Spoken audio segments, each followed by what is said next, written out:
So I want to invite everyone, as we did at the beginning of the service, to just take a breath in and a breath out to arrive at this moment today, this moment right now.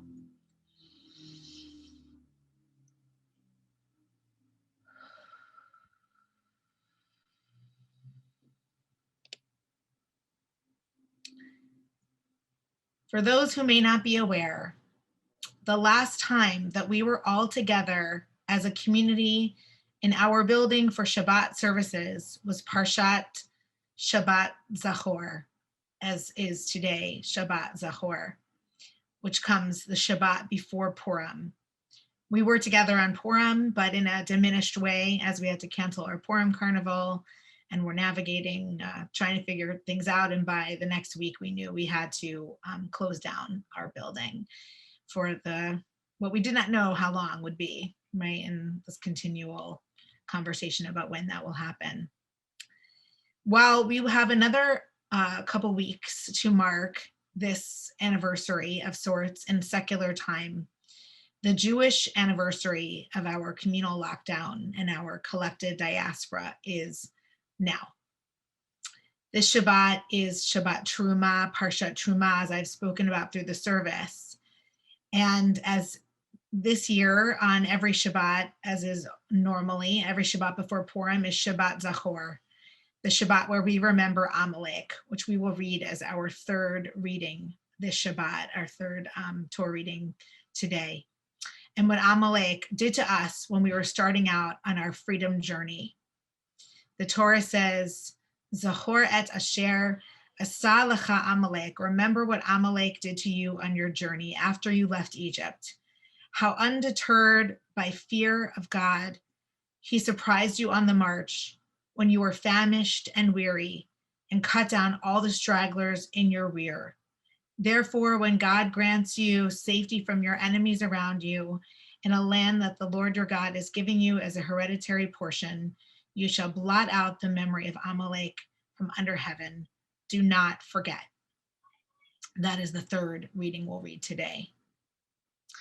For most generations, Amalek is discussed not only in midrashic terms, but also in symbolic terms, what we call remez, the symbolic interpretation of the Torah in our Pardes model, Peshat, Drash, Remez, and Sod. As a symbol, Amalek is a symbol of Jew hatred and a stand-in for the people who have come forward in Jewish history or in history as enemies of our people, starting again with Haman, who is said to be a descendant of Amalek, and thus the connection of Shabbat Zachor and Purim.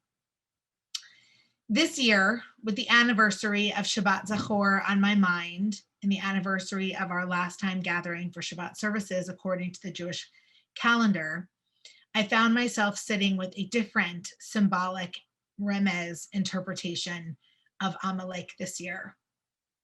Not surprisingly, that of Amalek as the coronavirus, and the Israelites who were attacked, not just being us, our individual community, but all of those who are impacted. So really everyone in our whole global community. As the reading goes, Amalek is known for a sneak attack, something we did not see coming, which is certainly true for all of us regular folks who went from having normal lives within the span of about a week of being home for months at a time. Amalek is known in particular for attacking the vulnerable, those who were depleted, those who were stragglers at the rear, as our Torah tells us. And certainly we have seen that coronavirus especially attacks and threatens and kills the most vulnerable, the elderly, the disabled, the poor, Black and brown communities in our midst, essential workers who gave their lives for us, as many of us had the luxury and ability to stay home comfortably, and many of whom and their families are still excluded from compensation because of their immigrant status, their stragglers at the rear status. This metaphor of Amalek today not only describes our current situation of the coronavirus so acutely well, but I also believe it is a helpful point for us to think about the future, to move forward. Shabbat Zachor can offer us valuable lessons as we navigate this anniversary and move into the days beyond. And I'm just going to offer a few reflections, and of course, there could be more discussion, and hopefully over the next few weeks, we'll have more space to contemplate the meaning of this anniversary and where we are in this coronavirus. Thankfully, many of us are getting vaccinated, and we look forward to a better future, but we are not out of the woods yet. So I want to offer a few lessons from Shabbat Zachor that can speak to this moment that we are living in. First and foremost, we must remember. It is a mitzvah to remember. This year, every year, and in between, even as we try to blot out the name of Amalek in our tradition, we do so on Shabbat Zachor, the Shabbat of memory, where we are asked to remember the painful attacks that were launched upon us in biblical days and in every age to follow. This past week, I had the opportunity to speak on an interfaith panel about COVID. And one of the pastors who spoke said something I thought was really poignant. He said that one of the most powerful things that has happened since the new administration took hold was the fact that we were able, for the first time since COVID started, to have a space for collective grief. In the creation of that moment before the inauguration, it's not only that this kind of compassion has been absent for so long, it is also the fact that we can make space for our collective societal losses and personal losses, and do that as a community. Remembrance honors the dead and the living, lifts up our common humanity, and helps us move forward with collective trauma.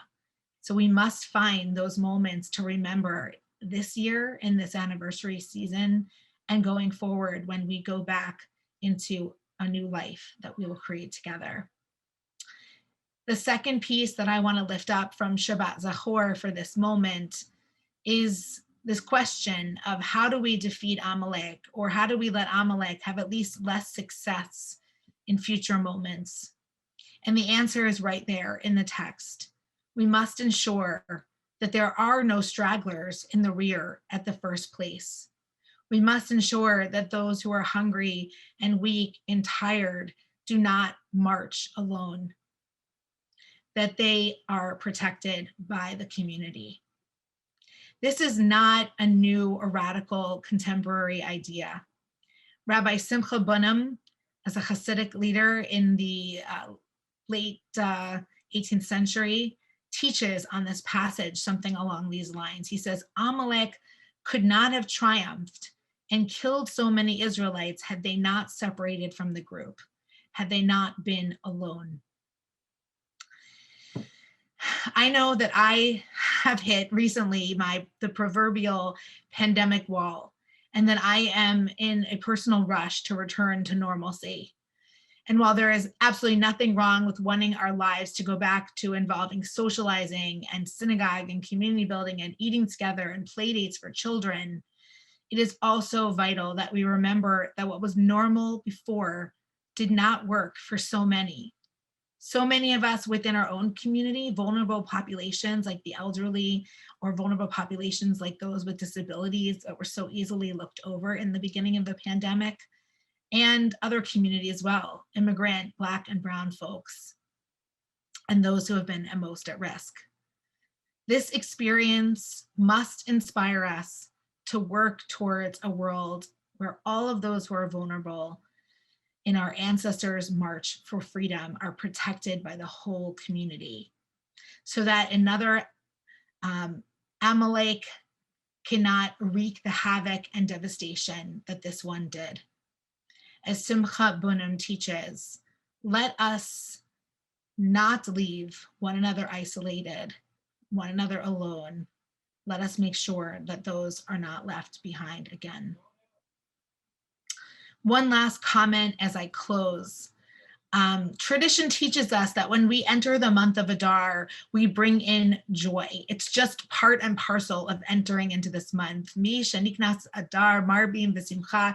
We increase our joy with the month of Adar. Purim is days away. It is a day of pure rejoicing, celebration. It is a day of changing the norms of what we think is appropriate behavior in synagogue life. All these things we upend out of the sake of pure celebration.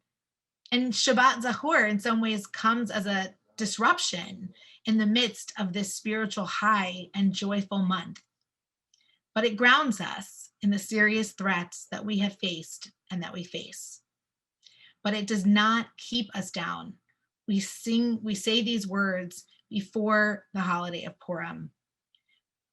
We are not meant to be staying only in the somber remembrances of losses, but we are to hold them and to hold our collective anxieties as we move on to silliness, unbridled joy, and ultimately the celebration of the fact that we are alive and the fact that we continue to defeat evil. We fulfill the obligation of remembrance as part of our commitment to rise from the ashes of loss and reaffirm the sanctity of life. This is what Shabbat Zachor has done for us and what Purim does for us, and this confluence of holding the seriousness alongside this affirmation of life and joy in generations past and what it inspires us to do today and in generations to come, in this moment and in the next moment. So I want to pray and hope that we continue to be able to remember, to build a world in which people are no longer straggling by the rear, that we protect our community and join together for that sake, and that we do so in a spirit of affirming the sanctity of life and the joy of living. And may it be so. Shabbat Shalom.